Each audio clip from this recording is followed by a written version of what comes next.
जगतसिंहपुर जिला वकिल संघर निर्वाचन शेष होईछि। सकाळ 7:30 अपराह्न 4टा पर्यंत एही निर्वाचन चलथिला। मोट 374 जन भोटर भोट मध्यरु 340 जन वकिल आज तांकर मतदान साब्यस्त करथिले। वरिष्ठ आईनजीवी रविंद्र कुमार स्वाई सभापति भाव निर्वाचित होइथिबा बेले सरोजकांत विश्वाल संपादक भाव विजय लाभ करछन्ति।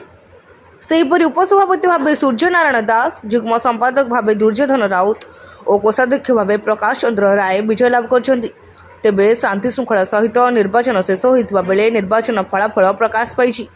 तेबे विजयी प्रार्थी माने आगामी दिन में वकिल भाई भौणी मानकर विभिन्न समस्या उपरे गुरुत्व देबे बोली कहिसन्ति।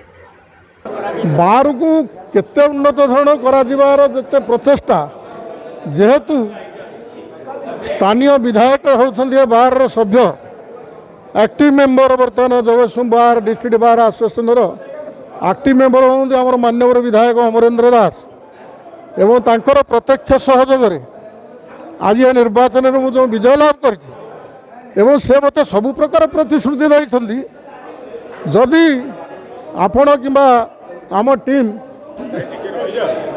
विजय लाभ करेंगे केते कौन बार पर स्वप्न से देखी आगामी दिन तार प्रमाण दब तांकर कार्यक्रम आमर जो बर्तमान बार एसोसिएशन हॉल ना कम्युनिटी जो आमर जो बसवाई एकाठी गोटे जोड़ा कहती गोटे कम्युनिटी सेंटर जो हॉलटा भी ना एवं अन्य सिम्पोजियम ठार आरंभ कर बहुत से मत जो कथा कहते इलेक्शन भितर या आमर डिस्कसन हो बारंबार से सब मत कहते सार मत से सार डाकती बहुत सान जगतसिंहपुर बाहर आज इलेक्शन होता इलेक्शन सेक्रेटरी रूपे 30 रु अधिक घंटा भोट जययुक्त होती मो सहित भाइस प्रेसिडेंट एवं मोर सहकर्मी जॉइंट सेक्रेटरी जययुक्त करूँ।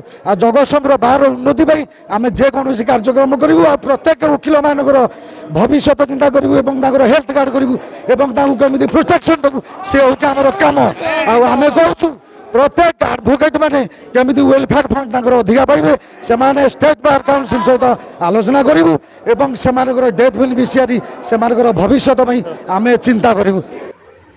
रीता साहू रिपोर्ट तीर्थक्षेत्र लाइव।